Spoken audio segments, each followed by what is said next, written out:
Um, the next presenter we have is Dr. Annie Hoops, who is a consultant pediatrician and is working with Kaiser Permanente on adolescent and sexual and reproductive health. And she's also a principal investigator in a few research projects focused on adolescent health. So I'll let Annie speak now. Thank you. Thank you, Emmy. Can you hear me okay and see my screen? Yes, we can. Well, good morning or afternoon, everyone, depending on where you are. Thank you to Emmy Lomo and to ISA for inviting me to participate in this webinar with such a distinguished panel. Wow, it's been so enlightening to hear from all of you, and I have so much gratitude for the important work that you all are doing. So I'd like to spend my time highlighting some unique challenges that adolescents are facing during the COVID-19 pandemic in my practice area in and around Seattle, Washington in the US. And as Emmy Lomo mentioned, I'm a pediatrician practicing at Kaiser Permanente. Kaiser Permanente is an integrated care and health insurance system in the US that serves about 11 million individuals across the country. We have 9 regional hubs, and I'm part of the Kaiser Permanente Washington system in the Northwest region of the United States. And within our region, we have what's called an Adolescent Center. And this is a multi-specialty group of physicians like myself, psychologists, therapists, and a consulting psychiatrist, a child psychiatrist, who care for adolescents in a team-based model. And these teens typically have intersecting medical and mental health needs. So some of the most common reasons I see teens are for care of eating disorders. I do gender-affirming medical care for transgender and gender-diverse young people. I provide quite a bit of sexual and reproductive health services like STI testing and treatment, contraceptive care in a comprehensive way, and care of menstrual concerns. And then I also see young people who present with complex mental health disorders with strong somatic components like chronic that's debilitating, or chronic physical symptoms tied to anxiety or depression disorders.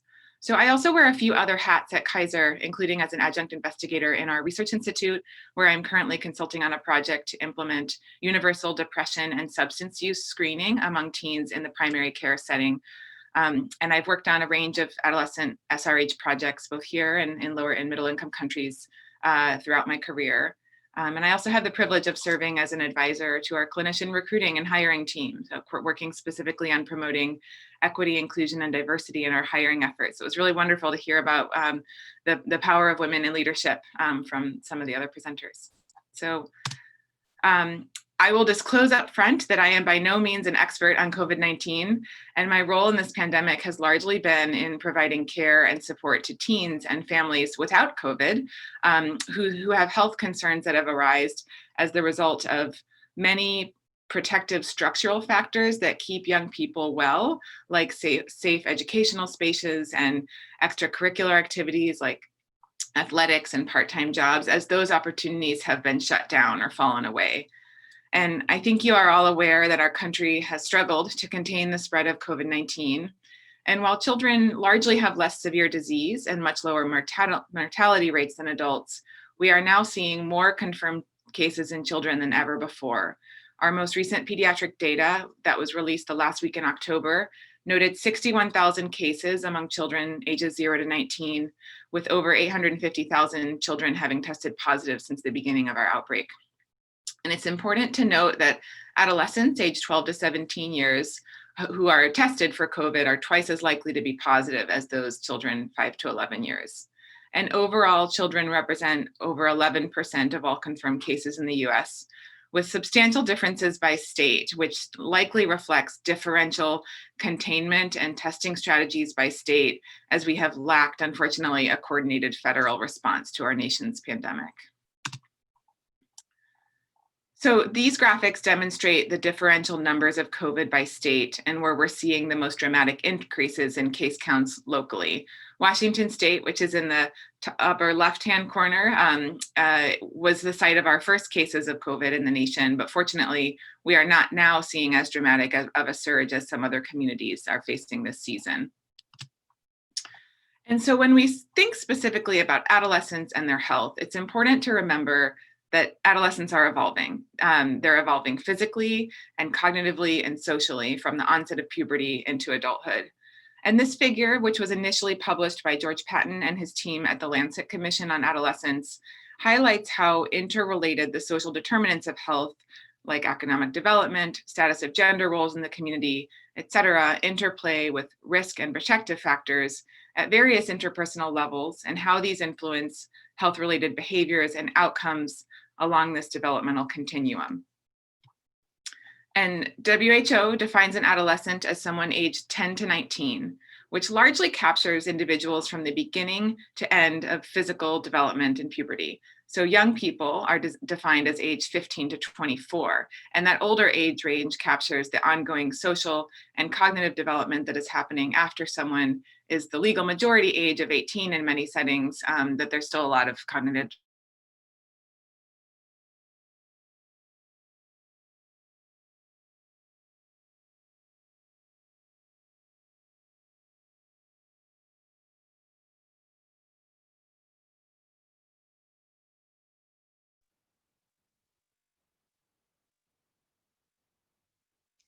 Hi, Annie.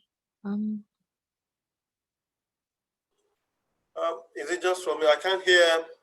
Yeah, I think there's something up with her connection. So I'm just going to send her a message, Okay. and if she can connect, that would be great. But if not, we'll just continue with the session.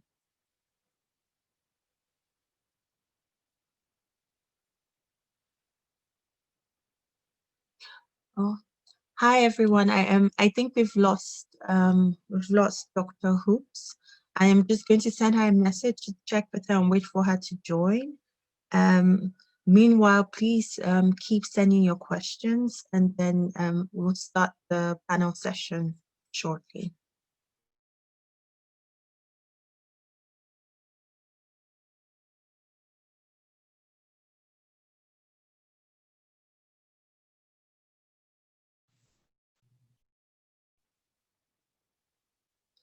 Great, fantastic, you're back. Sorry about that. Oh, my deepest apologies. I got kicked off of my network, so I'm getting No, back into my slides. no Thank you problem. for Thank your you. patience. All right, can you see my slides and hear me okay now? Yes, we can. Perfect. All right. So I was talking about Yuri Bronfenbrenner's Social Ecological Framework, which highlights all of the layered spheres of influence on an adolescent's health and well-being. And we have to consider how the characteristics and behaviors of the individual adolescent, and then their immediate and extended family, friends, and intimate partners, and then healthcare providers and health services, exposure to public health interventions, all of these things shape adolescent health and well-being. And then we further have to zoom out and think about characteristics and behaviors of their schools, workplaces, and neighborhoods. I would add law enforcement in our nation. I would add health and social policies, societal and cultural norms, and structural factors like systemic racism. So this socio-ecological framework really helps us think about how all these levels of influence are changing in the context of COVID-19, and that's kind of what I want to highlight in some case examples. I also want to highlight the presence of youth voice in this pandemic by sharing 3 resources that I've linked at the bottom for you all to take in on your own time. One being a local Seattle newspaper article in which 3 teens in my community share about their experiences during the pandemic and the concomitant Black Lives Matter racial justice movement that we're experiencing, that I think really kind of gets intimately at what it feels like to be a teen during this time. And another on the right-hand side where it says Quarantine Vibes, this is a digital zine or magazine published by the CI3 Youth Advisory Board. And the zine is called This Ain't It, which is a graphical representation of teen experiences during quarantine. If you don't know about CI3, they are this incredible youth-engaged, human-centered design workshop that specifically is creating sexual and reproductive health solutions for young people. And I would encourage you to check out their website below. It's at ci3.uchicago.edu. And finally, a video featuring the efforts of YouthCom, which is a youth communications nonprofit, is an intimate and authentic representation of how young people are developing their identities as advocates during this time. And while this time has been challenging for many in our community, the strengths, creativity, and resilience of young people cannot be understated. So as a healthcare provider who serves teens, our shift has really been traditionally, has been shifted from a traditional focus on face-to-face one-on-one visits with young people and their families to a virtual first model in which every patient's needs are attempted to be addressed initially by a virtual contact via phone, video visit, secure messaging through an online patient portal. We have a chat service for medical advice, and then augmented by digital resources in the community. And so face-to-face care is really only carried out if necessary and not able to be met in a virtual capacity. And visits are modified to be as brief as possible to protect the safety of patients and providers. And so as many of you know, virtual healthcare has been work that's been in the pipeline for years, and it really has been implemented in small ways or in pilot ways, but the pandemic has really forced it to become the norm and the forefront of how we provide care. And we as healthcare providers are really learning how to shift our typical assessment skills to a virtual format. Some of the data that we would use in a setting like what the patient wears to the visit, do they have a coat to keep them cold or keep them warm from the weather, or do you smell substances on their breath that make you think about certain health concerns? Some of those sensory experiences we don't have access to anymore. So we're learning how to assess in a new environment. And adolescents have unique vulnerabilities in the context of this pandemic and of social distancing. And I'll share some case examples that highlight this. But we know that they have, as I mentioned, evolving developmental capacity and evolving skills to engage in healthy sexual and reproductive health behaviors and to navigate their SRH healthcare needs. We also are learning that they have limited access to privacy to participate in virtual care encounters. They might not have their own room in a household or a reliable device with accessible data for a phone or video visit. Adolescents are experiencing reduced access to lower barrier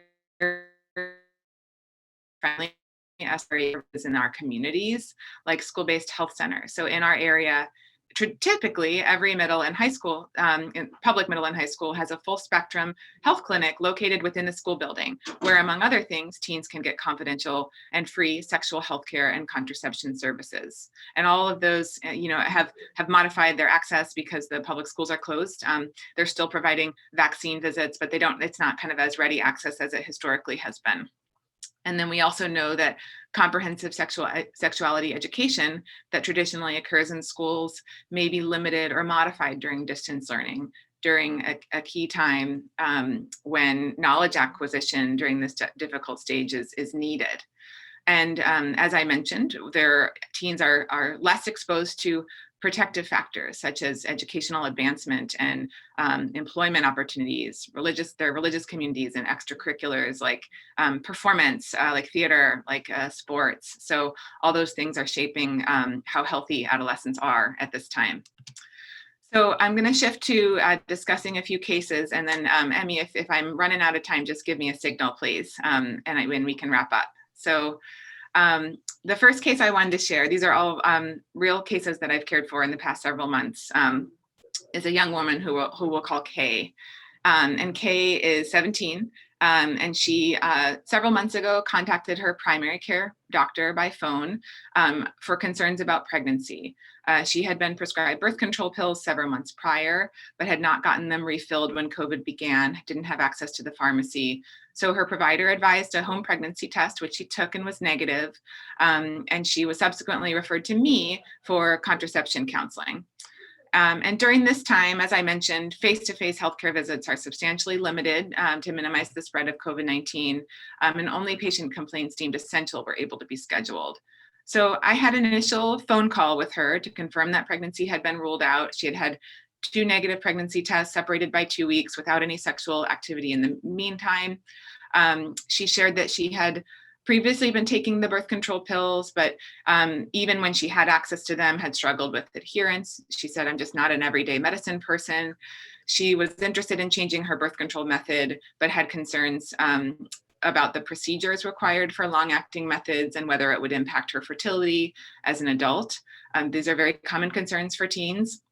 She was currently in a relationship ongoing with a boyfriend, and while they had been practicing social distancing from many of their peers, they had a contract that they could spend more and more time together as long as they weren't exposing to other people. So she had previously been active in school athletics prior to COVID, but was finding herself increasingly bored without any extracurriculars or limited school requirements. So in talking to her on the phone, I offered to convert the visit to video in order to talk about different contraceptive options using some visual aids. And the video platform allowed her to become more comfortable with me as a new provider and build trust. And I discussed how long-acting methods are safe, very effective, can last for years. These are intrauterine devices and contraceptive implants, but they can also be removed whenever a patient wants and do not affect fertility in the long term. And I made sure to reinforce the importance of personal choice in a contraceptive method and answer questions patiently. And this young person decided that she would like to try getting an IUD.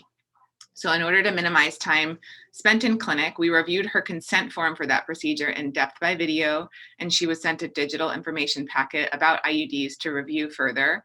And we scheduled her for an IUD placement in clinic in the next face-to-face spot available, ensuring that she was symptom-free at that time.